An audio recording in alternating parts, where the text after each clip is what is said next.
Welcome, mortal souls, to Strange Darkness Radio. Within the echoes of our hosts' haunting voices, terror weaves through the airwaves like a malevolent symphony.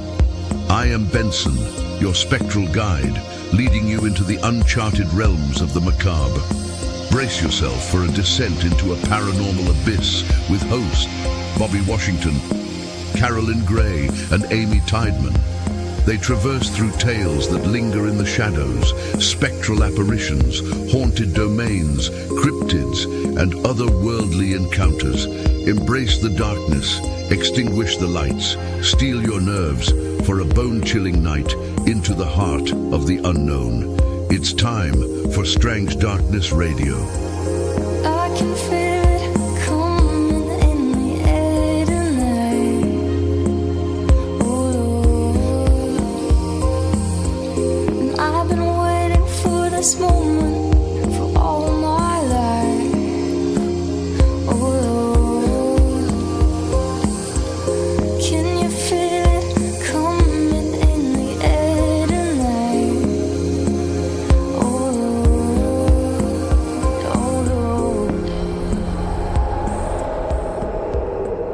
Welcome back to Strange Darkness Radio.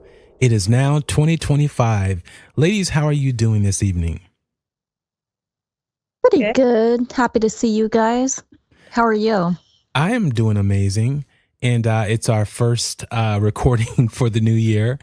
It seems like it's going to be an interesting year, just based upon how things are going thus far. So, So, any New Year's resolutions from either of you two?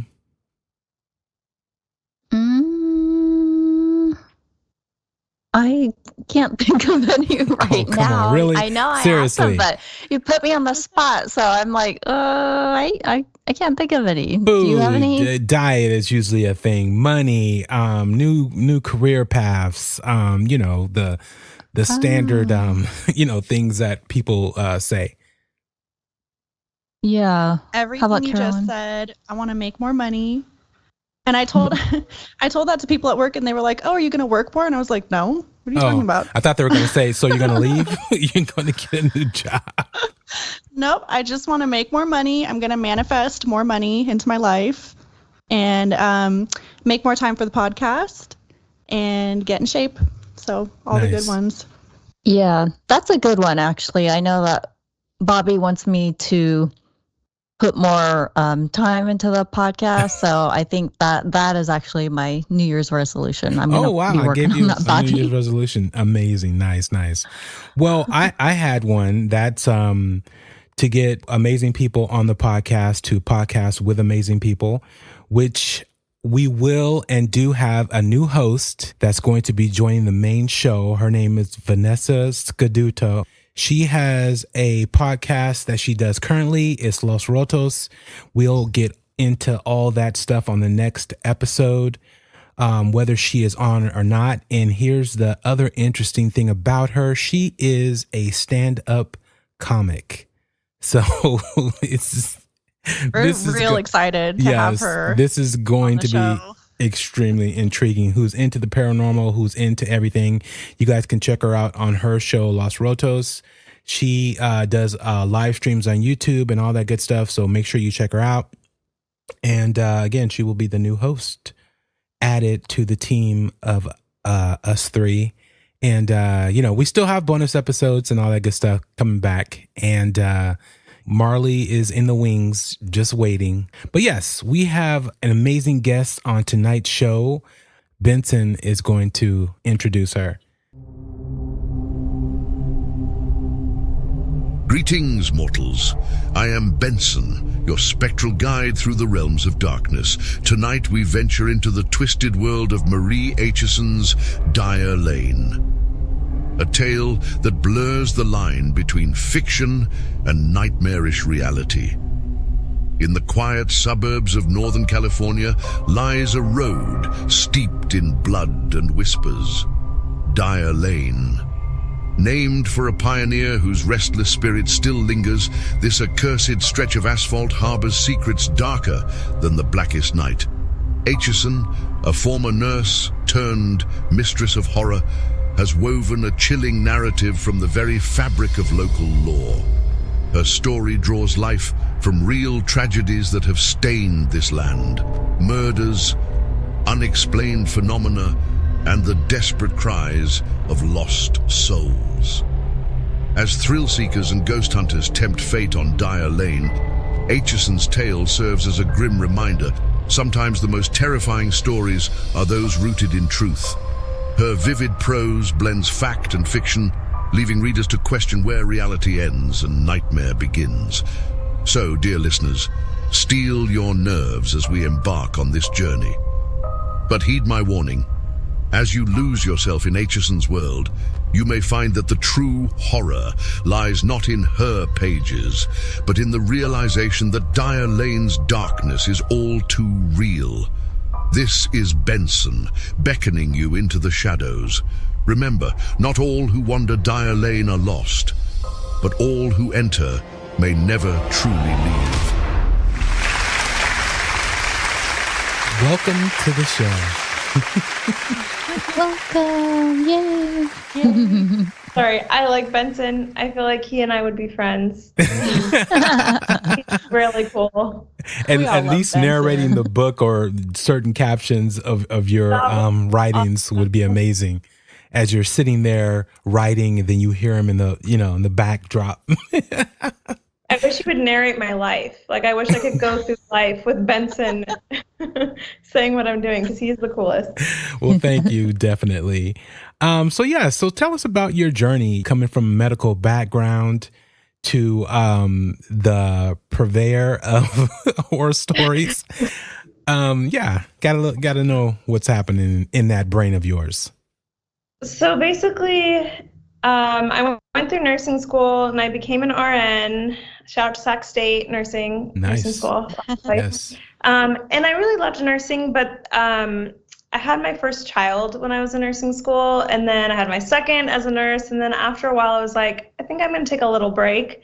And then 2020 happened, and I was like, oh, I'm not going to quite go back yet, and then I kind of just didn't go back. So I started writing, and I've always loved horror, so that's kind of where it began, was just 2020 keeping me at home and looking for like a creative outlet, I guess, to kind of express myself. Yeah. So you weren't a writer before that point?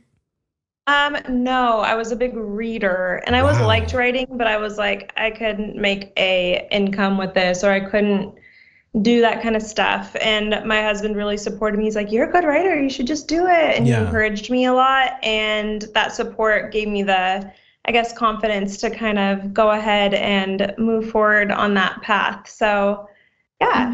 That's And pretty why- cool. Yeah, thank you. Why Dyer Lane? What got you interested in that? Well, I also live near Dyer Lane, about a little over 10 minutes away. So pretty close. Yeah, I'm about the same. I grew up in this area since I was like 5. So all throughout middle school, high school, college, friends and people I knew were always going out there and had stories about it. And it's funny because you can go pretty much anywhere in the Placer County, Sacramento area and mention Dyer Lane. And if people are from around here, they will have stories, maybe firsthand accounts, or even just like my cousin went there, my aunt went there, or my friend went there. So it's like a lot of people have this connection to that spot and stories and experiences from there. And I was like, this is my first novel, so I'm going to write something kind of close to home and something that I feel like I could do justice with. And so I went. Is that a place that you visited quite a bit before you decided to write your novel? Ton, but I've heard about it my whole life. And so I actually went for the first time when I started writing the books, and we took some drives down there, and it was unsettling. Yes, definitely. Did you go like at nighttime or? We went during the day. And my kids, you gotta go at nighttime. No, I really have not gone at night, and I should. But Oh, really? You haven't? No, you don't want to go Yeah, at night. it's not the same thing unless you go in the dead of night. I believe you. There's no lights out there. I could see Yes. it being so dark. Yeah, very, very dark and creepy. But even during the day, it's creepy. Like I was looking at the pictures you sent over to us, and even when we've gone there during the day, I've noticed it's like the trees are bending to make like this tunnel. And as you're driving down the road, it's like you're in a horror movie. Like it's really eerie. Even during the day, it's creepy out there. So I don't blame you for not wanting to go at night. That canopy of trees is definitely like it just feels kind of heavy. Yeah. It does. Like driving down there, it's just like a feeling, like a sensation that at least I felt when I was down there. But my husband would go with his friends all the time at night, and they would play around, and they had weird stories. And so I just kind of collected different people's stories and then my own personal feelings and what I witnessed when I went there in the day, and drew inspiration from that. Has anything creepy ever happened? I know you've got like stories that you've heard from other people, but did anything ever happen while you were out there? Like, do you have any personal encounters?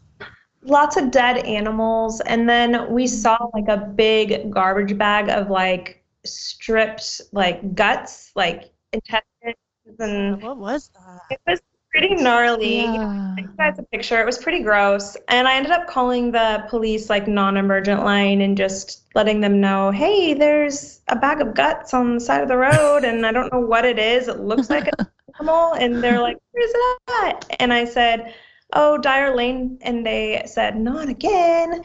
Not again. Ah. And Oh, so, that's interesting. yeah, I thought that was interesting that they obviously, it wasn't like their first rodeo with Dyer Lane. So Yeah. Oh, yeah, I'm sure they get called out there a lot. So was it the urban legends that really drew you to Dyer Lane? yeah, it was. I've always heard of people going out there getting scratches on their body. It hasn't happened to me, thankfully. But getting scratches, seeing ghost police cars, which is interesting, or seeing a girl in like a 50s or 60s or like a prom dress from a long time ago walking down the street with holding her shoes. Just weird stories. One of my friends, her aunt had gone out there with a bunch of friends, and they were in their car and they put baby powder on the back windshield, and they just kind of like waited, nice. and they swear that something pushed the car and they could see handprints in the powder, stuff like that. And she's not the only one that says stuff like that. Like other people have reported that in little chat rooms online, or like you'll mention it to your server. I would be at a restaurant and mention, oh yeah, I'm writing a book about Dyer Lane, and she would be like, well, 1 second, let me come back and tell you about my experience. And they would come back and want to share it. So it was just kind of felt like something ingrained in the community that I could kind of grow off of with my story.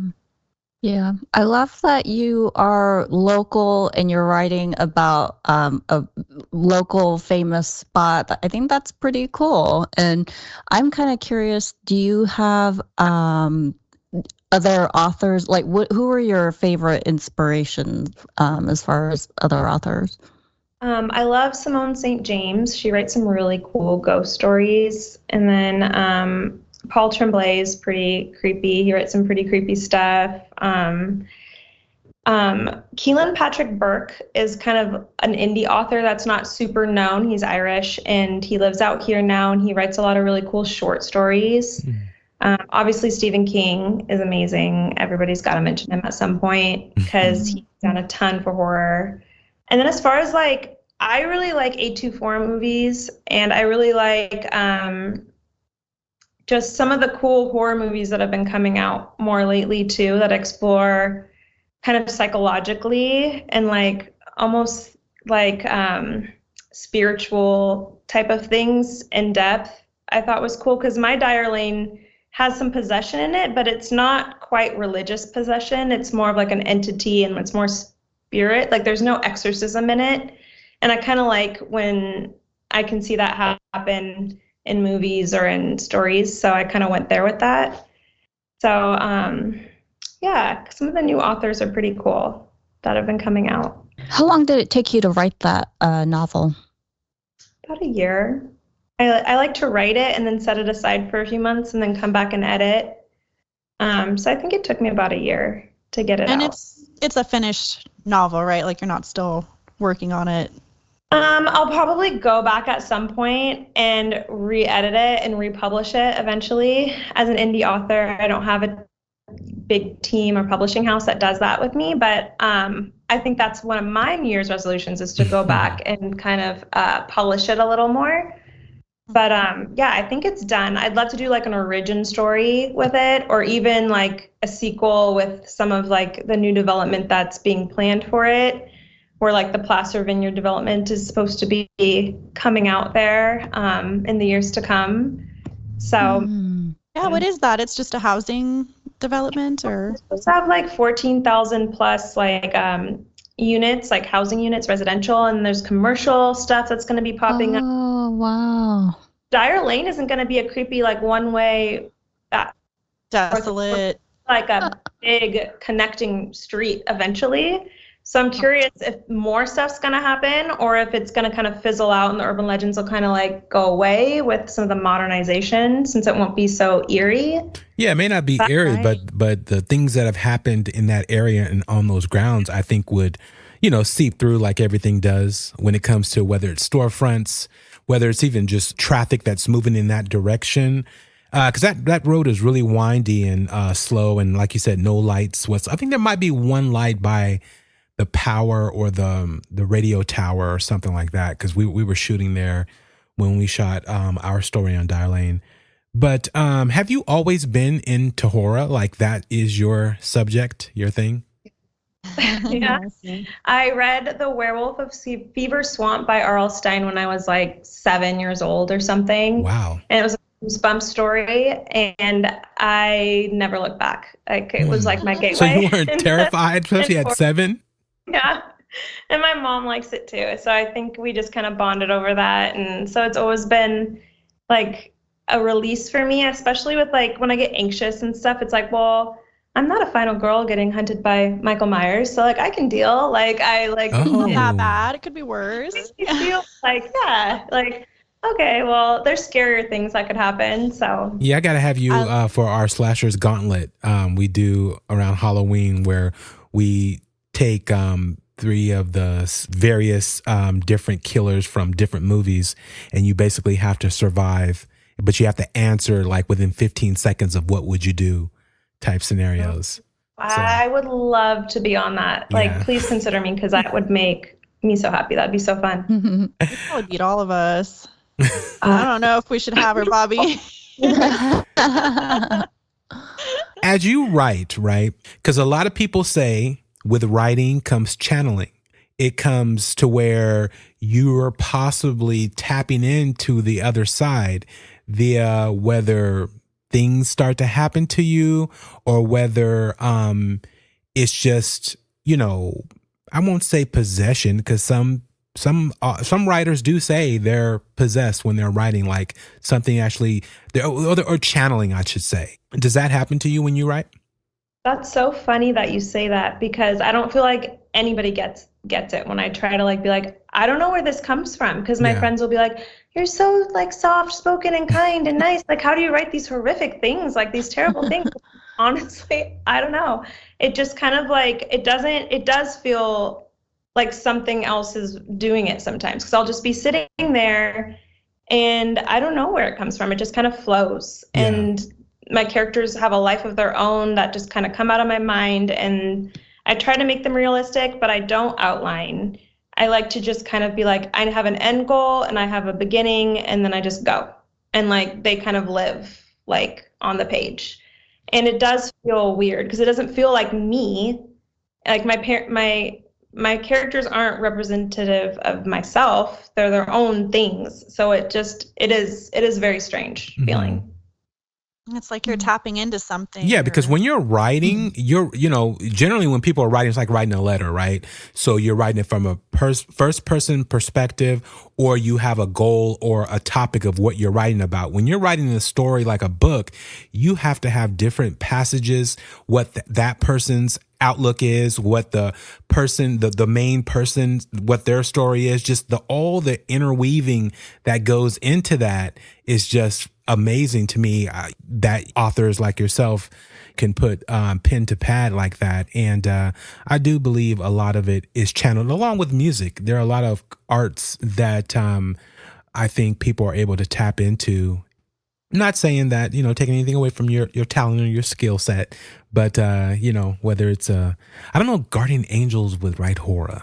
That's interesting. I don't know. But yeah, I think it's incredible. Trauma from their lives. I don't know. Like, I really don't know where it comes from, or just my own fears that are like subconscious, even that kind of get distorted, or like people I've known that kind of turn into characters on the page and characters, and I don't know where it comes from. But I love that you brought that up, because I do feel like it isn't like I'm trying to do something a lot of the time when I'm writing, and it just kind of like happens. I don't know.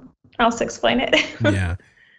So, Carolyn, you want to give the Nick reference and see if she's... Oh, yes. Yeah, because you were like, I know. I wanted to ask you. Well, and speaking of possession, so have you ever talked to Nick Perry? Or have you heard of him? We had him on our show, and we actually met him out on Dyer Lane, and we interviewed him, but he has a crazy story. He was driving down Dyer Lane, and he thinks that he was followed, or something got in the truck with him and followed him home, and he's had like experiences ever since then that he'll post it online, so you can see the videos, just crazy things happening at his house. And I haven't seen anything recent, but it seemed like he was it was getting to him, like he was kind of spiraling and just not doing well. But I think now he's doing better. I hope. Is that since he went to Dyer Lane, all of this stuff happened, or that had already been happening? No, so he went to Dyer Lane, and I don't remember why, but he just happened to be recording, and then you actually see like a glimpse of this black figure that as he's driving down Dyer Lane. By his windshield. No, I was saying something flying by his windshield as he passed. Yeah. His radio was going haywire. And then after that is when all of these weird occurrences. Yep. And you'll see like doors will open. The fridge door opens by itself. He has shadow figures, in his house. Captured EVPs. And he was kind of telling us some of his experiences when we interviewed him. I think he said that there's been times when he'll be, sitting in the living room with his sister or whatever, and they'll hear voices coming from the back room, and there's no one else in the house. Just really creepy things like that happening. So it'd be interesting if you could get in touch with him if you wanted to get another story for your book. But I was kind of hoping that you had heard of him or met him. I mean, that would have been helpful writing it. That's scary. That sounds like poltergeist type of stuff, like something attached. Yeah, that's very scary. And he moved because it was getting so bad, and it followed him to his new house. Yeah, he's pretty close to Dyer Lane. Oh, also. Wow. Okay, so maybe I won't be going out to Dyer Lane. You've already done it multiple times. Multiple times. You're totally fine. 2025 is my year. I'm going to stay away. It was at night, too, so. Oh, my gosh. That's crazy.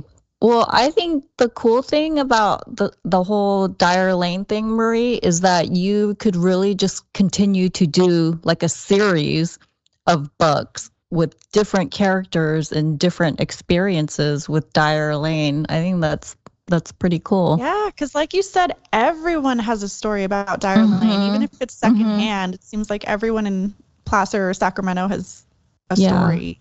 And there's so many of those urban legends that you could build upon as well. The lady in white, the murder house, that phantom police car. And I think there's one about a slaughterhouse out there. I mean, there's just like so many. And maybe that has something to do with the bag of guts that you saw as well.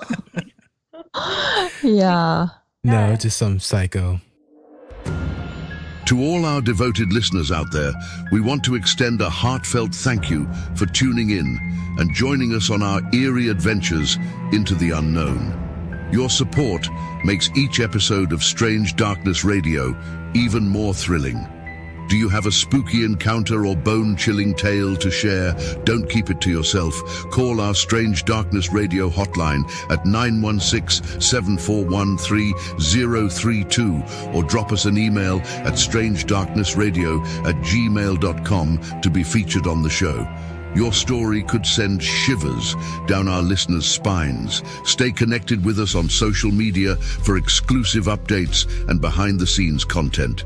Follow us on Instagram, Strange Darkness Radio, X at SD Radio. And remember, whether you're commuting, unwinding at home, or braving the darkness of the night, you can listen to Strange Darkness Radio on Apple Podcasts, Spotify, YouTube, or wherever you get your podcasts. Let's journey into the unknown together, if you dare.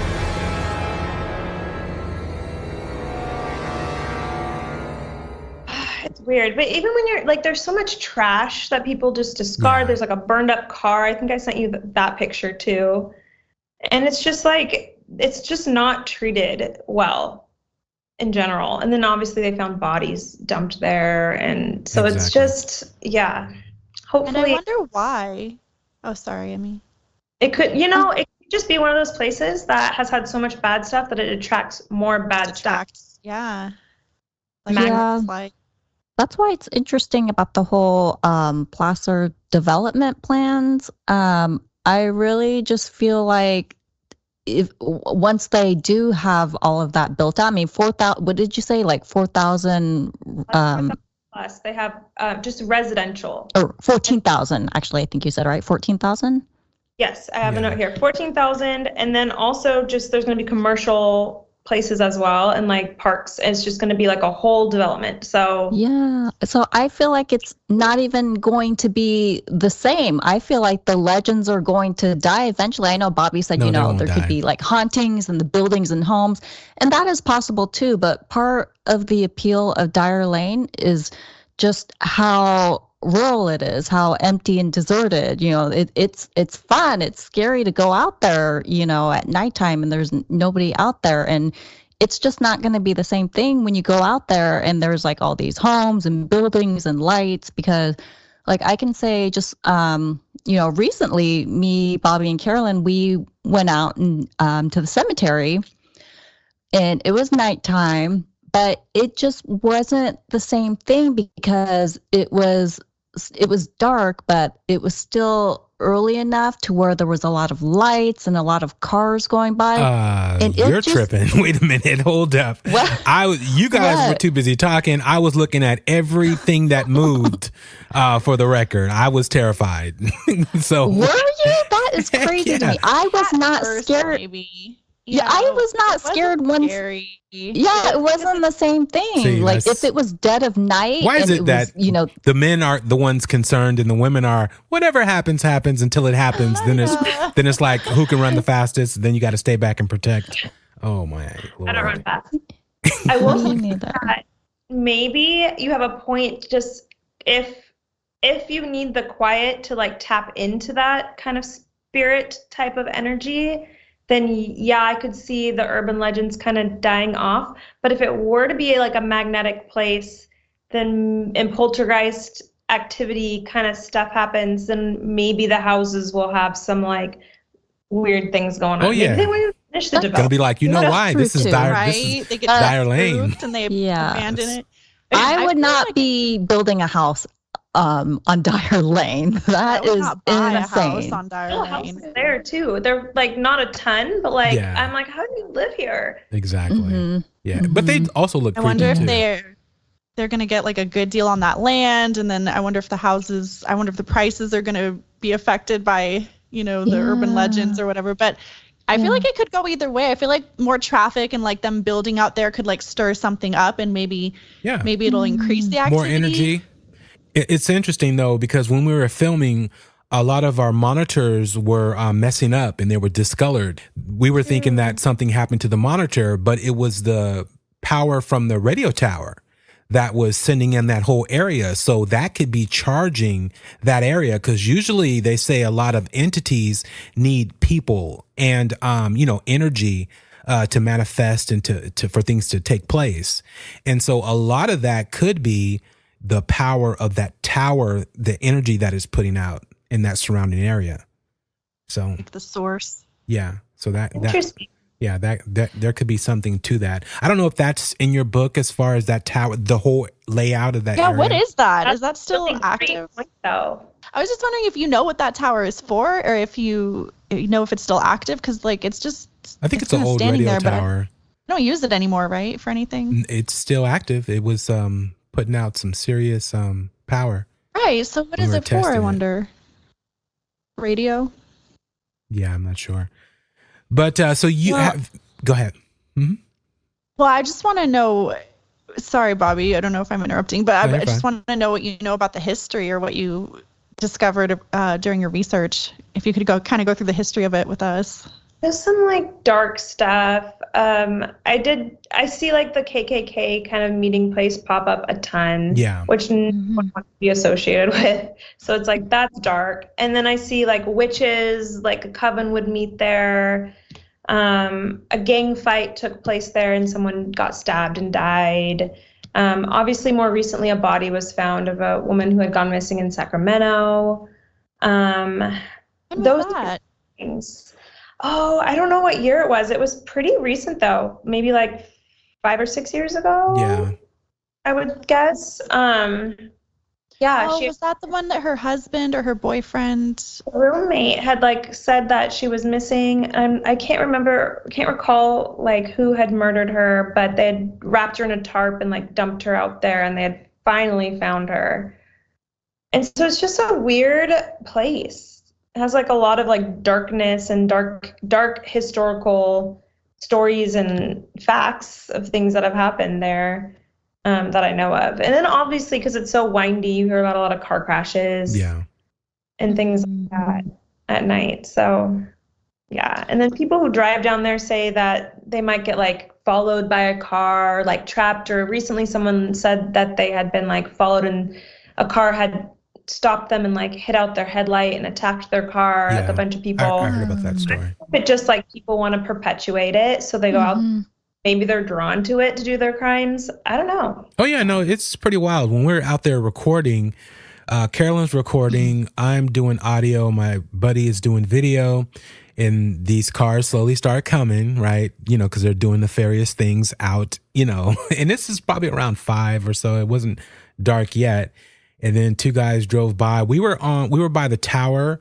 So a little bit of ways, it's probably like blockwise, there'd probably be 2 blocks as you go around, you know, everyone dumps on that corner.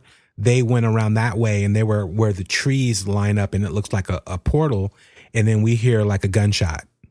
And, and so we're like, wow. And, we're out there. So that's why I said when it comes to that so far, I'm more afraid of humans than ghosts. Because we don't know if they were just out there testing. Does this firearm you're selling me work?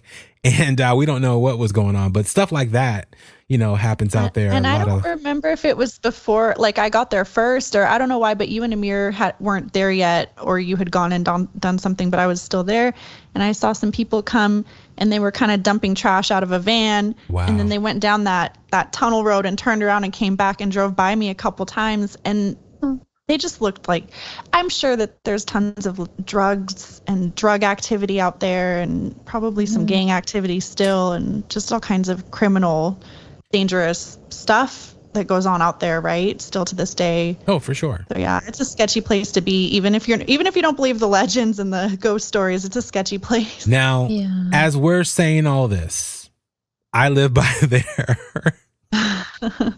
We both live close and we're in nice neighborhoods, just for the record, people. We're not that close. Exactly. Well, yeah. But it's still literally 10 to 15 minutes away. But yes, we are in a nice area. It just happens that is right on the precipice of the outskirts, and then it goes into, you know, a little area that goes into Roseville and all that stuff. But yeah. So have you ever had any paranormal experience, especially based upon your skill set and what I'm going to say channel? You know, I really wish I had paranormal experiences. My family members have, and but I have not. Wow. I haven't had an actual ghost experience, which I would actually kind of like to have. Just, experience it. No, I haven't. Have you? What have you guys? I have. Definitely. Probably. Yeah. I listened to your Monterey episode actually earlier, some of it, and I thought that was really cool, the cannery row stuff. But anyway. Yeah. I'm always like, I want to see ghosts. I want to like have something like that. Like, Ew, like what's wrong with me? Why don't they want to talk to me? That's how I Well, feel. Yeah, Carolyn's done Ouija boards begging for ghosts to come haunt her, and she still doesn't. You still won't mess with me. Actually, now that you say Ouija board, when I was at middle school, my friend and I played with the Ouija board, and her lights went out. But I'm still not convinced. Like another. Okay, now you sound like Carolyn. Or that it wasn't related. Things where I'm like, we played Maybe. a lot, and we'd always be like, "Can we talk to Martin Luther King Jr.?" And then we'd get like Martin Luther King, and we're like, well, not the right one, I don't think. And we're like, wait, who are we talking to? But everyone's hands are on there, and we're like, I don't know. Yeah. Like, trying to talk to someone peaceful and good, and I'm like, I don't know if we're channeling the right thing. But You're like only requesting really good people as ghosts. to come I know, and huh? Talk to you. That's a good good plan. ones, only the good ones. But yeah, I have so much. That is a good one. So, okay, at least tell me that you're a vivid dreamer. I do have weird dreams, Okay. especially postpartum. I just had a baby 6 months ago, my Okay. third, and I feel like I get really, really weird dreams. Maybe because I wake up so often in the night that I can Yeah. actually like be like, oh, I just had a dream. Yeah, it's weird stuff. You have another book, correct? It's called All I Want. Is that your second book, or can you tell us Yeah, about? It's like a short story, more like a novella. It's very short. It's only like 50 pages, but I'm gonna make like a little trilogy out of it. But it's a horror story slasher Christmas holiday type of thing. So definitely a seasonal read. It's really good at Christmas time if you're trying to like just fit something short in. Yeah. But yeah, the sequel's gonna come out this next year. But it's just like a high school reunion gone really wrong, basically. Okay, that sounds exciting. That sounds right up my alley, actually.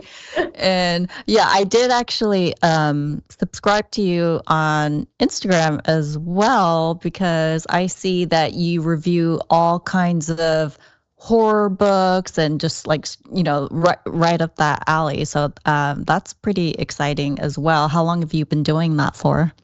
Oh, I've been reviewing for years. Yeah, a long time. I don't even know when I started, but I've been reviewing books for a long time, and I do focus on thrillers.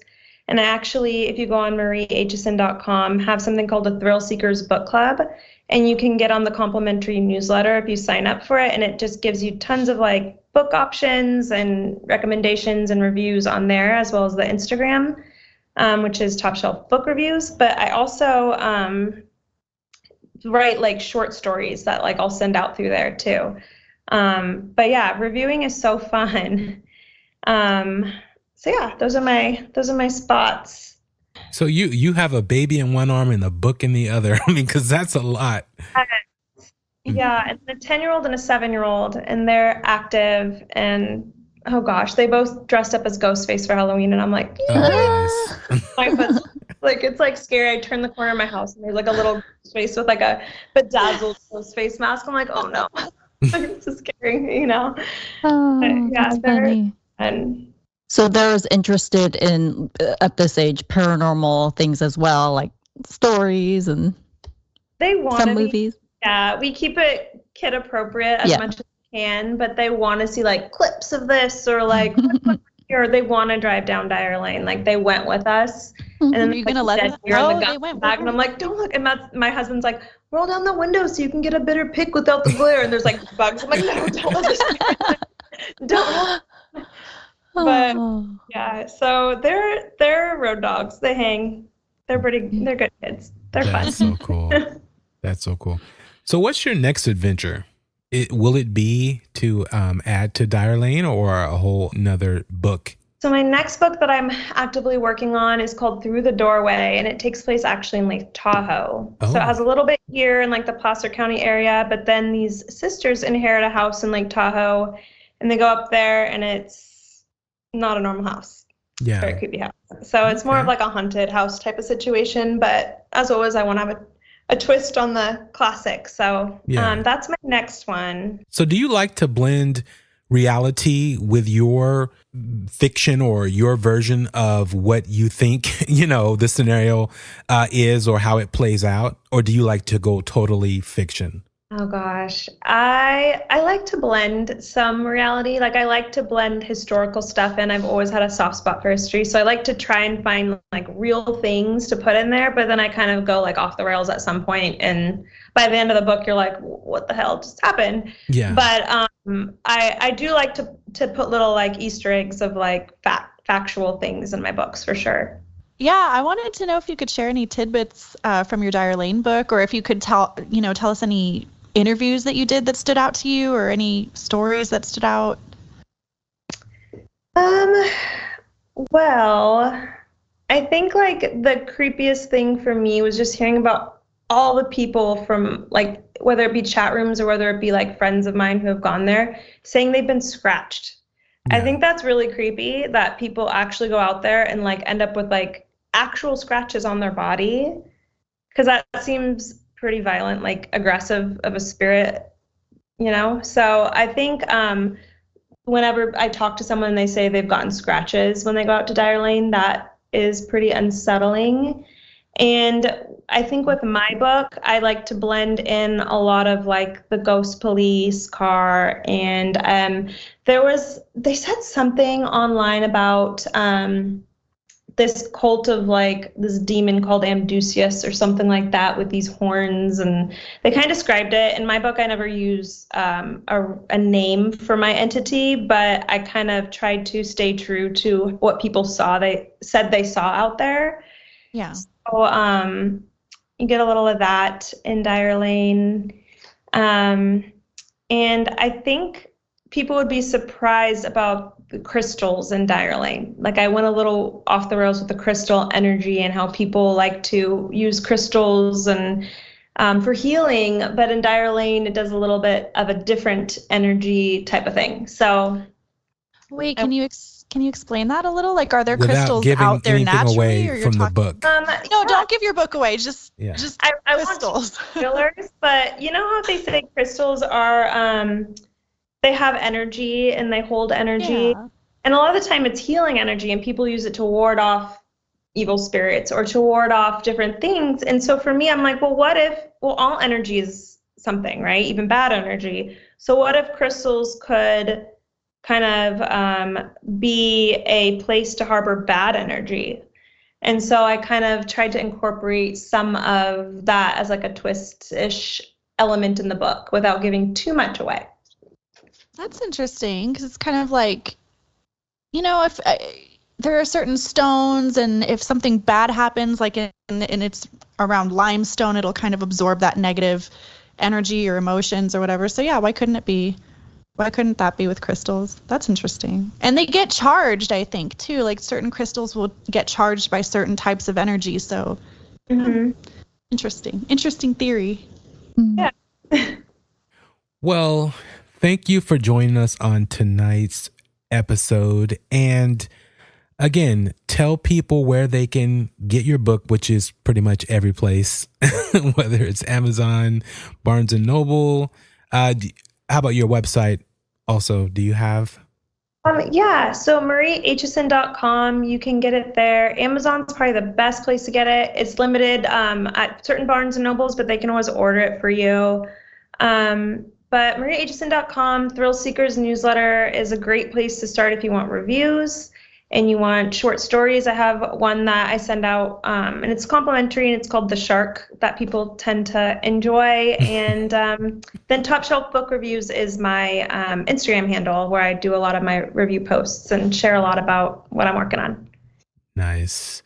Well, we definitely can't wait for your next book.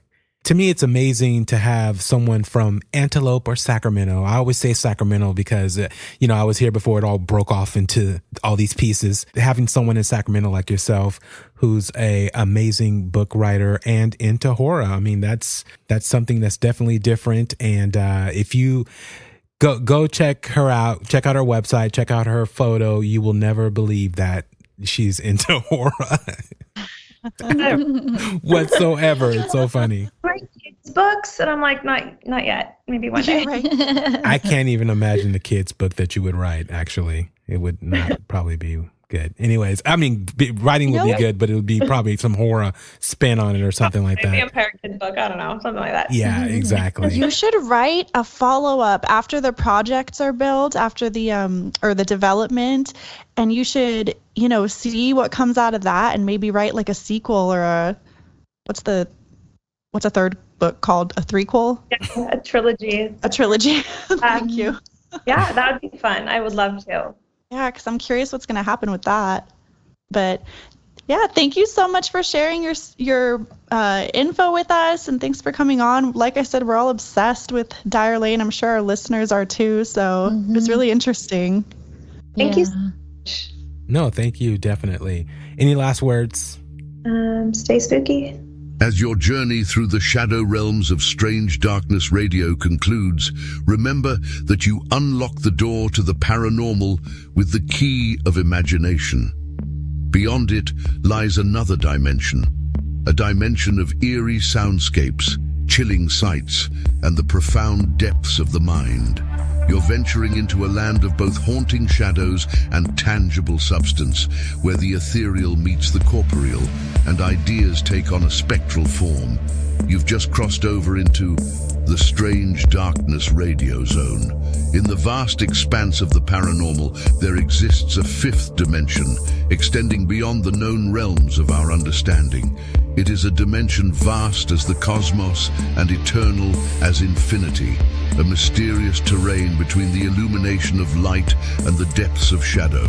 This is the middle ground between the empirical and the supernatural, where fears fester in the pit of humanity's soul and knowledge ascends to its zenith. Welcome to the dimension of imagination, an area we dub the Strange Darkness Radio Zone. As you conclude your journey with us, remember that you're departing this peculiar zone, a place where reality intertwines with the surreal. Be cautious as you step out, for you may find that the boundaries between the normal and the paranormal blur, leaving you forever in the lingering embrace of the unknown. Until next time, farewell from the depths of the Strange Darkness Radio Zone.